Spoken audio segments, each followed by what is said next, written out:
Vous avez déjà entendu parler des 8 membres de yoga, mais vous ne les connaissez pas bien. Alors cette vidéo vous aidera. Cette vidéo, c'est la première d'une série sur les Yoga Sutras et les 8 membres. Et dans celui-ci, on va déjà voir quels sont ces 8 membres avec des explications courtes sur chaque membre. Les 8 membres, ils nous viennent des Yoga Sutras de Patanjali. Les Yoga Sutras, c'est un des plus anciens manuels de pratique de yoga et date d'il y a plus de 2000 ans.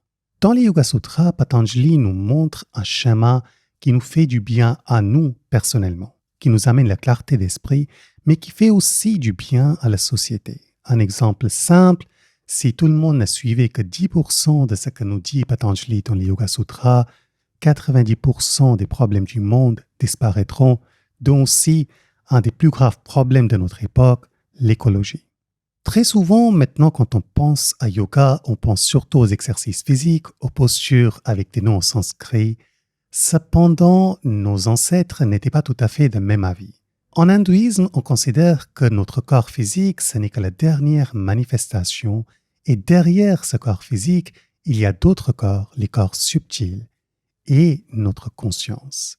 Les Yoga Sutras, ils sont faits pour qu'on puisse agir d'une façon directe sur chacun de ces corps subtils et assurer que notre corps physique, nos corps subtils, notre mental et notre conscience vivent en harmonie.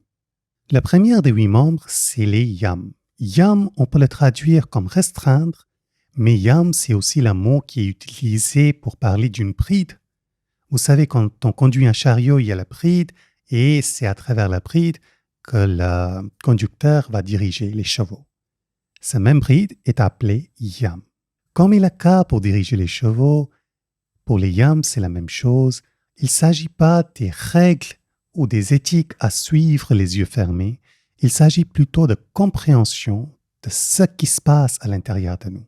Ces yams, ils étaient faits pour nous guider dans la façon d'agir envers le monde externe, mais aussi envers nous-mêmes. On peut les voir comme une invitation à réfléchir. Donc il y a 5 yams. La première, c'est ahimsa, qui veut dire l'absence de désir de violence. La deuxième, c'est satya, qui veut dire ce qui est juste. Pas dire simplement ce qui est vrai, mais ce qui est vrai et juste. Par exemple, si je dis j'ai des cheveux blancs ou je porte un t-shirt blanc, c'est vrai. Cependant, ce n'est pas forcément juste parce que ça n'aide personne de me dire que j'ai des cheveux blancs. Le troisième yam, c'est asteya. Asteya qui veut dire ne peut avoir le désir de voler, de prendre quelque chose qui ne nous appartient pas. Le quatrième yam, c'est brahmacharya, très souvent traduit comme le célibat, mais le sens de brahmacharya est beaucoup plus profond. On en parlera dans une vidéo prochaine parce que ça prendra pas mal de temps pour mieux comprendre qu'est-ce que c'est brahmacharya. Le dernier yam, c'est aparigraha. Aparigraha qui veut dire nos convoitises ne peut avoir le désir de convoiter les choses. Comme vous pouvez voir, on peut les prendre comme des règles, faites ci, ne faites pas ça, mais la façon traditionnelle, c'était de les voir comme une invitation à réfléchir, à contempler plus précisément pourquoi nous avons ces désirs, pourquoi je convoite quelque chose. Qu'est-ce qui est en moi qui me donne envie de heurter, de tuer, de faire mal à quelqu'un?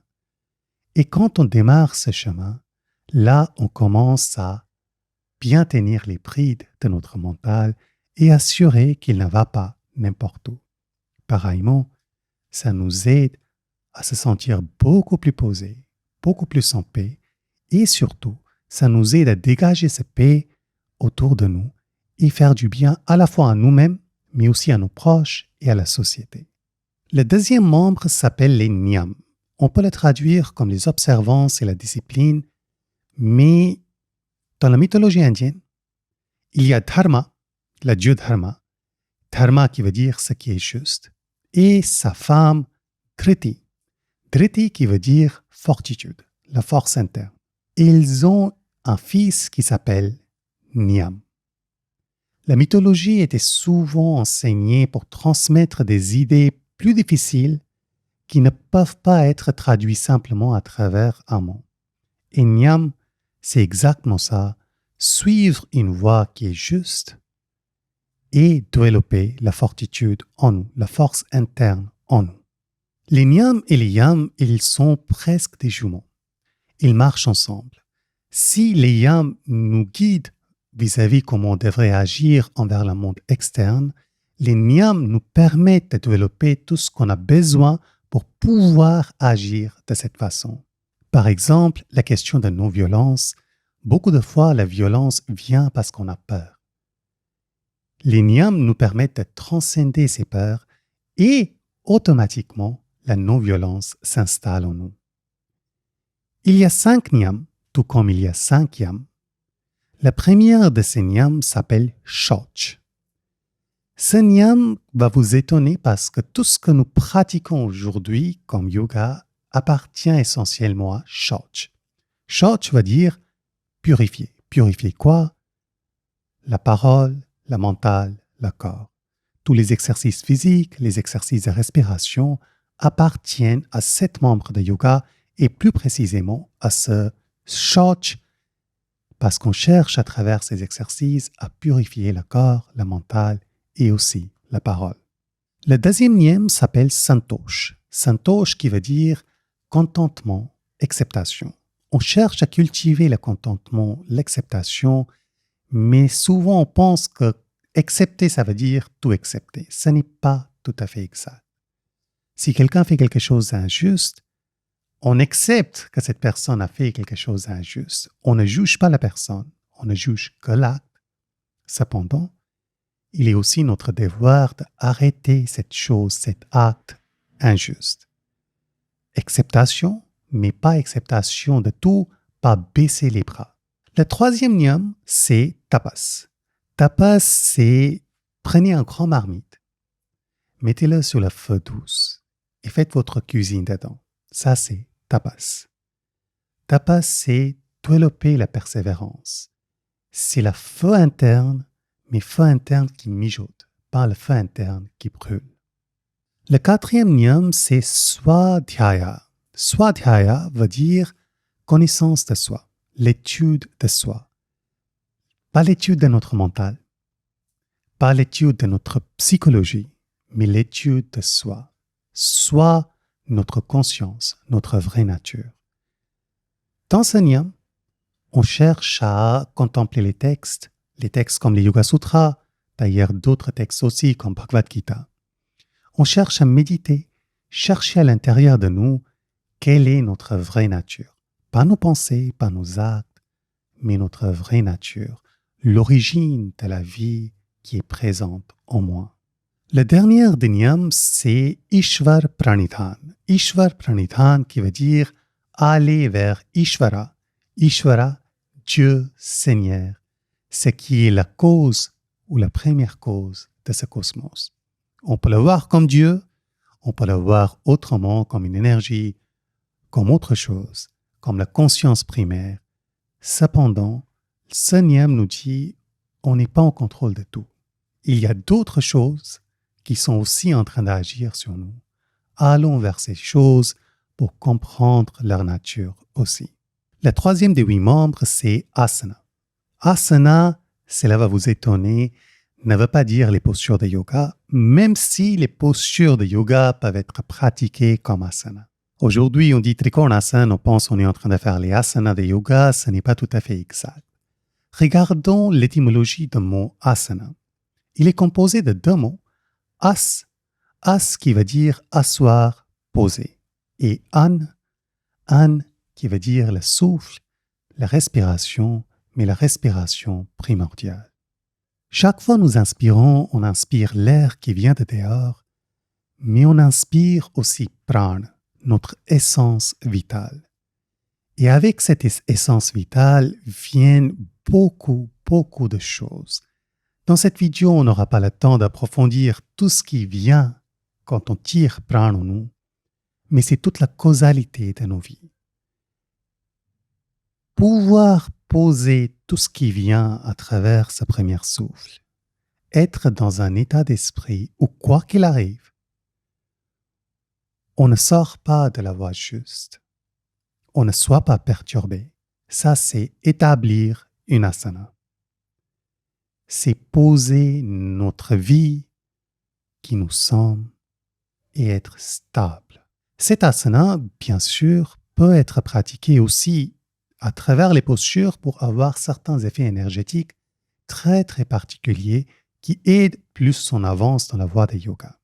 Cependant, la première partie d'asana, c'est déjà être posé dans nos vies. Comment on peut devenir posé dans nos vies? C'est justement le rôle des yam et les niyam qui nous aident à construire asana. Le quatrième membre, ce sont les pranayams. Traduit très souvent comme les exercices de respiration, c'est tout sauf les exercices de respiration. Les exercices de respiration appartiennent de nouveau au niyam, shoch, et ils sont très très importants, ils ont beaucoup de bienfaits. Mais pranayam, c'est une étape encore au-dessus. Pranayam vient de deux mots, pran et ayam. Pran, notre essence vitale, l'ombre de la conscience sur le corps. Et ayam, qui peut être traduit comme restreindre, contrôler, mais qui peut aussi être traduit comme expansion. On cherche l'expansion de cette énergie vitale. Qu'est-ce qui se passe quand quelque chose est en expansion? Par exemple, si mon bras il était en expansion, vous le verrez avec beaucoup plus de détails. Vous verrez tout ce qui compose ce bras. C'est comme si on était en train de mettre sous le microscope notre propre prana et tout ce que ce prana, toute la causalité que cela contient. Ça, c'est les pranayams. Et les pranayams nous aident incroyablement, premièrement, pour mieux nous connaître, mais aussi pour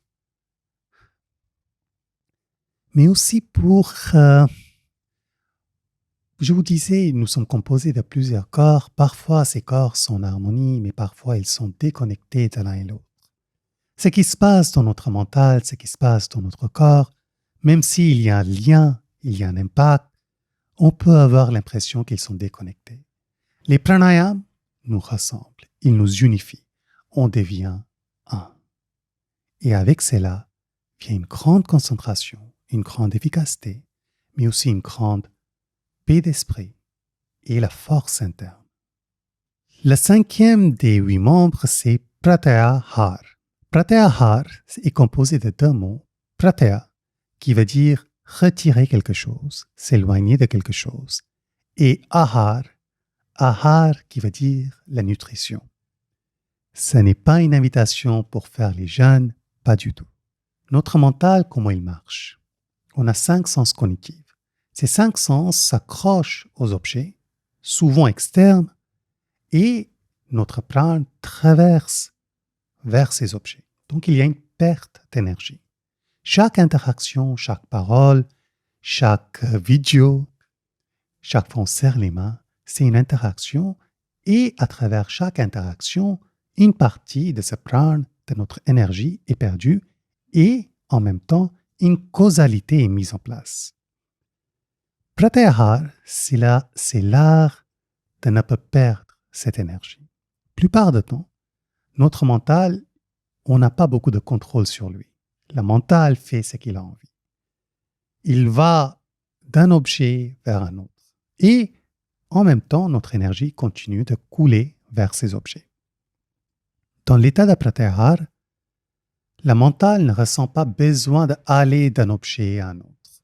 Il devient capable d'une grande maîtrise de soi. Et les sens, au lieu d'être tournés tout le temps vers l'extérieur, deviennent tournés vers l'intérieur. Et à ce moment-là, le vrai yoga commence. Le vrai yoga dans le sens que yoga, c'était censé d'être là pour la connaissance de soi, connaissance de notre vraie nature.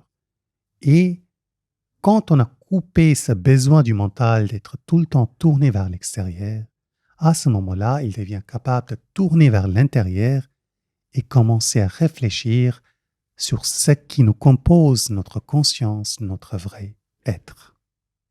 Les 3 prochains membres de yoga sont souvent pratiqués comme un ensemble, et cet ensemble s'appelle Sanyam. Ce sayam, il est composé de dharana, dhyan et samadhi. Dharana, on peut le traduire comme la concentration intense. Cela vient du mot dri qui veut dire tenir. Tenir quoi? Je vous parlais de notre mental et les 5 sens. Ces 5 sens s'accrochent à un objet, mais plupart du temps, ils n'arrivent pas à rester accrochés à l'objet assez longtemps. Ce qui fait que nous ne captons pas la vraie nature de l'objet en question. Dharana, c'est l'art d'assurer que nos 5 sens puissent tenir l'objet. Et comme ça, on peut capter son vrai essence, capter sa vraie nature. Dharana, surtout dans le monde d'aujourd'hui où nos sens sont tout le temps attirés vers 1000 objets, je pense que vous avez déjà dû le sentir, l'agitation, les angoisses que cela génère dans notre mental. Grâce à Dharana, on peut transcender toutes ces angoisses, toute cette agitation. Le 7e membre s'appelle Dhyan. Dhyan qui vient de Thi, qu'on peut le voir comme intellect, notre champ de mental, et An, la même An qui est présente dans Asana ou dans Prana, le souffle.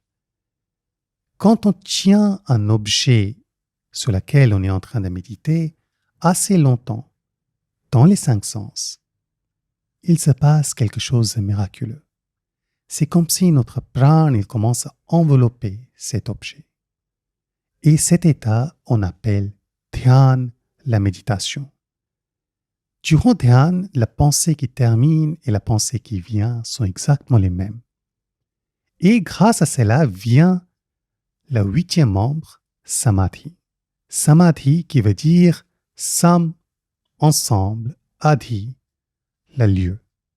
Quand notre conscience occupe le même espace-temps que le sujet de notre observation, c'est samadhi. Traduit plus simplement, on peut aussi le voir comme l'absorption totale dans quelque chose. Pour vous donner un exemple, parce que samadhi peut paraître très loin quand on démarre, pour vous donner un exemple plus concret, plus pragmatique, un musicien qui rentre complètement dans son musique, complètement absorbé dans ce qu'il est en train de faire, ça sera très proche de l'état de samadhi, avec la différence qui est que là, son état de samadhi est envers quelque chose d'extérieur, relativement parlant, parce que la musique vient quand même du cœur. Mais dans samadhi, notre attention est dirigée vers notre vraie nature. Comprendre tous ces différents corps, tous ces différentes énergies qui nous composent. Ces 8 membres de yoga, très souvent, on a l'impression qu'il faut d'abord réussir un membre, ensuite aller sur un autre. Ce n'est pas tout à fait exact. En hindouisme, on adore les roues, les chakras. Tout est un roue. Les 8 membres sont aussi comme un roue. Ce roue, plus on va pratiquer les yams, plus on va pratiquer les niyams, plus il y aura asana. Plus il y a l'asana, plus le pranayama va être efficace. Plus on pratique pranayama, plus on va développer pratyahara. Plus on développe pratyahara, dharana, dhyan et samadhi deviendront possibles. Et quand on commence à aller dans ce chemin, plus ce sera facile de suivre les yams et les niyams. Ça marche comme un roue. Chaque membre aide notre progrès sur les autres membres aussi. J'espère que cette vidéo vous aura donné déjà un premier aperçu de ce que c'est les 8 membres de yoga. Comme je vous disais, ce n'est que la première vidéo dans cette série. Au fur et à mesure, je ferai les vidéos sur chacun des 8 membres où on ira un peu plus en détail sur les 8 membres. Si vous avez envie d'approfondir votre connaissance des 8 membres, déjà il y a l'article qui accompagne cette vidéo. Vous trouverez le lien dans la description. Et également, nous avons une formation dédiée sur les Yoga Sutras de Patanjali. Si cela vous intéresse, je vous laisserai un lien en bas. Avec cela, je vous souhaite une excellente journée. Namasté.